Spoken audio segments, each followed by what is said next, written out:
સુરેન્દ્રનગર ધાંગધ્રાના લોકમેળાનો શુભારંભ કરવામાં આવ્યો હતો।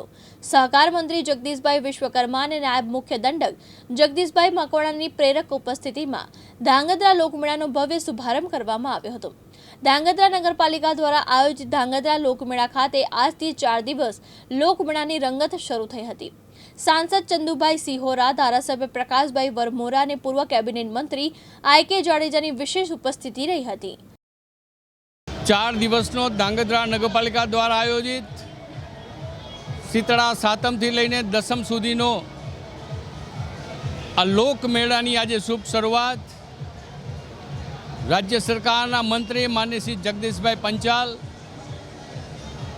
વિધાનસભાના નાયબ મુખ્ય દંડક શ્રી જગદીશભાઈ મકવાણા, સાંસદ શ્રી ચંદુભાઈ, ધારાસભ્ય શ્રી પ્રકાશભાઈ અને બધા જ પદાધિકારીઓ અધિકારીઓની ઉપસ્થિતિમાં યોજવામાં આવ્યો છે।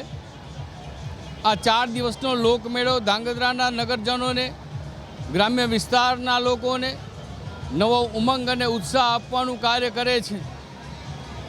વર્ષોથી આ મેળો યોજાય છે, ત્યારે આ મેળા થકી પ્રત્યેક નાગરિક ભાઈ બહેનો નવી ઉર્મિઓ અને ચેતના પ્રાપ્ત કરે છે।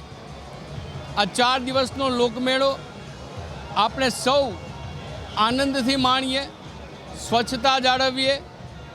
માનનીય વડાપ્રધાન નરેન્દ્રભાઈ મોદીએ જ્યારે સ્વદેશી માટેની વાત કરી છે, ત્યારે સ્વદેશી અપનાવવાનો પ્રયત્ન કરીએ, દેશના અર્થતંત્રને મજબૂત કરીએ અને સાથોસાથ આ ધાંગધ્રા શહેર જે સ્વચ્છતાના સર્વેક્ષણમાં મોખરાના સ્થાન ઉપર આવ્યું છે, ત્યારે સ્વચ્છતા માટેનું વધુ કાર્ય કરીને આપણો સહકાર આપીને ધાંગધ્રા નગરપાલિકાને સ્વચ્છ, સુંદર અને રળિયામણું બનાવીએ।